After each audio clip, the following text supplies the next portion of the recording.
रोशन कुमार।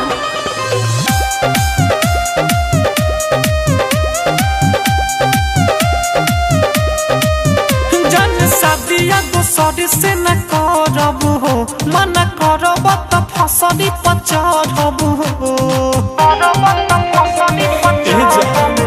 जन शादिया दूसर से न करब हो, मना करब त फसली पचरब हो। जना हमके बुझाइला उहे कइनी हा, जय महला से भाग गइनी हा। जना हमके बुझाइला कइनी हा, जय महला से भाग गइनी हा।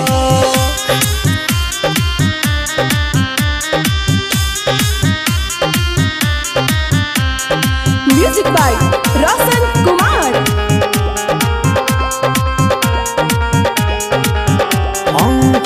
दोसारा के सेनुड नहीं, मनिया रचाई बयारब हो।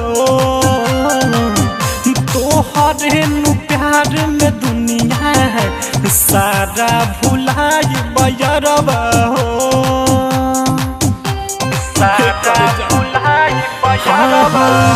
दोसारा के सेनुर नहीं, मंगिया रचाई बयारब हो। तोहरे नु प्यार में दुनिया सारा भुलाई बयारब हो। बट जहान भरोसा दिल तोरी हना हो, बिच रहिया मेला के हमें छोड़ी हना हो। मम्मी पापा से कुछ न बतहिनी हा, जय महला से भाग गइनी हा। जोना हमके बुझाइला कइनी हा, जय महला से भाग गइनी हा।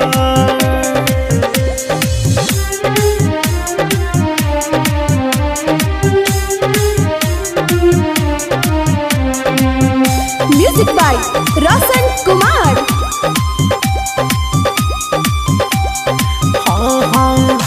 पिंटू प्रेमी यारबा ले ले चल साथे में, ना त कही के हो जाइब या जुराते में।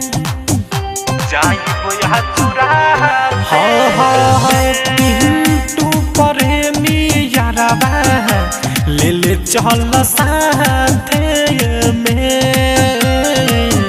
ना त कही के हो जाइब या जुराते में। देख सूरज राजा सब खोजता, घूमी भरत सुजित रहा जो होता। तोरा प्यार में पागल हो गइनी हा, जय महला से भाग गइनी हा। जोना हमके बुझाइला कइनी हा, जय महला से भाग गइनी हा। जन शादिया दूसर से न करब हो, मना करब त फसली पचरब हो। जना हमके बुझाइला उहे कइनी हा, जय महला से भाग गइनी हा। जना हमके बुझाइला कइनी हा, जय महला से भाग गइनी हा। बाघ आर्ट रिकॉर्डिंग स्टूडियो, राजापुर सोनी बाजार, सीतामढ़ी, बिहार।